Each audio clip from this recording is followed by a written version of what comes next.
Harry's olive branch move, a peace offering or a royal power play? The Invictus Games is Prince Harry's most impressive charitable achievement.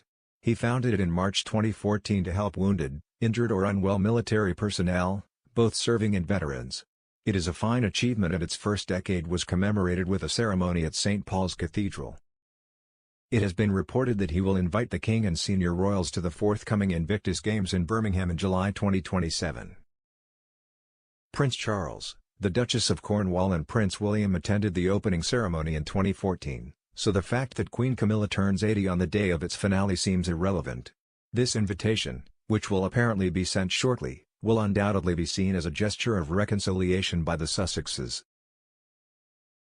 This clearly places the King in an extremely difficult position, which is precisely what it is meant to do and probably why the venue was chosen. He is Commander-in-Chief of the Armed Forces and Invictus is a major military charity.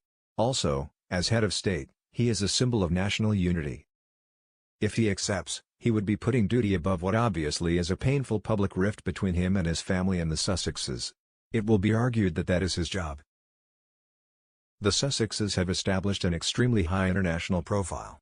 However, Harry revealed recently that he and his father are not speaking and it has been reported that he and William have not spoken since Queen Elizabeth's funeral.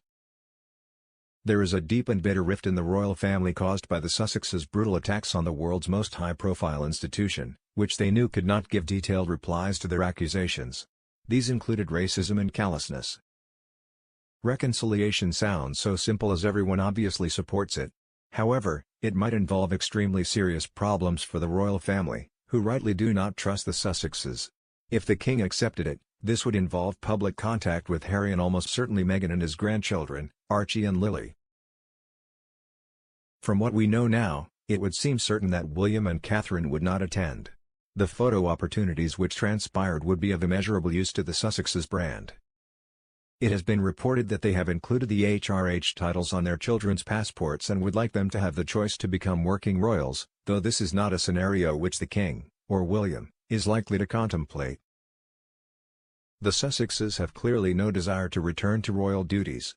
However, despite the chaotic mismanagement of their affairs including the bizarre twerking video which was apparently released to show pregnant Meghan was authentic, they remain as ambitious as ever. What would undoubtedly appeal to them would be to be invited to an occasional high-profile royal event. Trooping the colour, royal escort, and garden parties come to mind as possibilities. They would, once more, become the centre of media attention, which would suit them, but not the royal family. Harry's fury at losing automatic police protection was clear in his recent BBC interview. However, if he visits Britain as a guest of the royal family, he does receive it. He has undoubtedly been traumatized by his mother's death and sees threats, even from courtiers. There has always been the possibility of compromise on this issue. As a non-working royal, Harry has no right to wear his uniform on state occasions. An exception was made when he attended the vigil for Queen Elizabeth and this could happen in the future. He might also be permitted to lay a wreath or have one laid on his behalf at the cenotaph.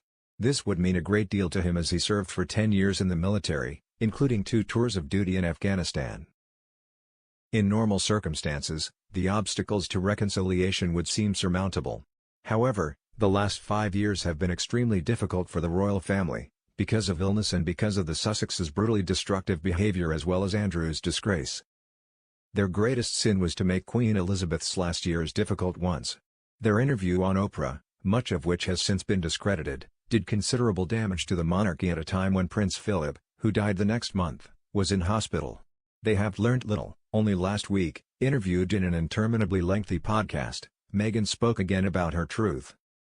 The truth is they have never faced questioning about any of their claims about the royal family. They have simply twisted the truth to suit themselves. Further trouble for the royal family came with the Harry and Meghan docuseries for Netflix, which had huge ratings. Then came Harry's memoir Spare and the interviews promoting it and new revelations made headlines around the world. Unsurprisingly, King Charles evicted the Sussexes from Frogmore Cottage as a response. King Charles is battling cancer and the Princess of Wales is in remission.